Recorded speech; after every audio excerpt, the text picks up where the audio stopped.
কুরবানি প্রত্যেক মালিকের নিসাবের উপর ওয়াজিব, অর্থাৎ কুরবানির দিনসমূহে 10 তারিখ হতে 12 তারিখ পর্যন্ত যার নিকট 7.5 তোলা স্বর্ণ ও 52.5 তোলা রৌপ্য ও তার সমপরিমাণ অর্থ থাকবে তার উপর কুরবানি করা ওয়াজিব। উট, মহিষ, গরু এই 3টি পশুতে 1 থেকে 7 ভাগ পর্যন্ত কুরবানি দেওয়া যায়। গরু ও মহিষ পূর্ণ 2 বছর হতে হবে। একদিন কম হলেও কুরবানি পরিপূর্ণ হবে না, সহি হবে না। আর উট পূর্ণ 5 বছর বয়সের হতে হবে, একদিন কম হলেও সহি হবে না। ছাগল, ভেড়া, দুম্বা এতে 1 শরীকের বেশি কুরবানি দেওয়া যায় না, চাই যতই বড় হোক না কেন এগুলো পূর্ণ 1 বছরের হতে হবে, একদিন কম হলেও কুরবানি শুদ্ধ হবে না। তবে 6 মাসের দুম্বা যদি দেখতে 1 বছরের মতো দেখায়, স্বাস্থ্যবান হয়, তাহলে জবেহ করা যেতে পারে। তবে ছাগল ও ভেড়ার জন্য এটা গ্রহণযোগ্য হবে না, শুধুমাত্র এটা দুম্বার জন্য। পবিত্র ঈদুল আজহার নামাজ শেষে কুরবানির পশুকে দক্ষিণ দিকে মাথা রেখে কিবলামুখী হয়ে জবাহ করতে হবে। কুরবানির পশুকে ধারালো অস্ত্র দিয়ে জবাহ করতে হবে এবং দ্রুত জবাই করতে হবে, যাতে পশু কষ্ট না পায়। পশুকে কষ্ট দিয়ে কুরবানি করা এটা মাকরুহ। কুরবানির পশুর গোশত 3 ভাগ করে 1 ভাগ গরিবদের মাঝে বন্টন করা এটা গুরুত্বপূর্ণ মুস্তাহাব আমল।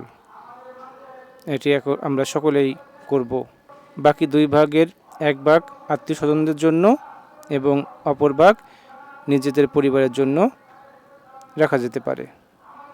মনে রাখতে হবে, পবিত্র কুরবানির করার পরে আমরা সকলেই মনে রাখব, কুরবানির গোশত নিজেদের পাশাপাশি আত্মীয় স্বজন ও গরিবদের মাঝে বন্টন করে যখন খাওয়া হবে তখনই এটার মাহাত্ম্য ও মর্যাদা প্রতিফলিত হবে। এটি গরিবের হক, এটি আত্মীয়দের হক। আমরা সকলের হক আদায় করে একমাত্র আল্লাহর সন্তুষ্টির উদ্দেশ্যে আমরা কুরবানি করব। শুধুমাত্র নিজেরাই কুরবানির গোশত রেখে দিব, অন্যদেরকে দিব না, এটা নিজেদের আনন্দ হবে কিন্তু অন্যদের আনন্দ হবে না। মহান আল্লাহ সকলকে নিজেদের হক, অন্যের হক আদায় করে একমাত্র আল্লাহকে সন্তুষ্ট করার উদ্দেশ্যে কোরবানি করার তৌফিক দান করুন, আমিন। কোরবানিদাতা যদি কোরবানিকৃত পশুর চামড়া নিজে ব্যবহার করতে চান নিজের প্রয়োজনে, তাহলে তিনি করতে পারবেন। তবে যখন তিনি এটা নিজে ব্যবহার করবেন না, এটি বিক্রি করবেন, তখন এই বিক্রির টাকা বা অর্থ মিসকিনদের মাঝে বন্টন করে দিতে হবে, গরিবদের মাঝে। নিজে এটি রাখতে পারবেন না। আমরা যখন কুরবানির পশু খরিদ করার জন্য করব, তখন আমরা ভালো করে পশুটি দেখে নিব এবং নিখুঁত পশু ক্রয় করার চেষ্টা করব।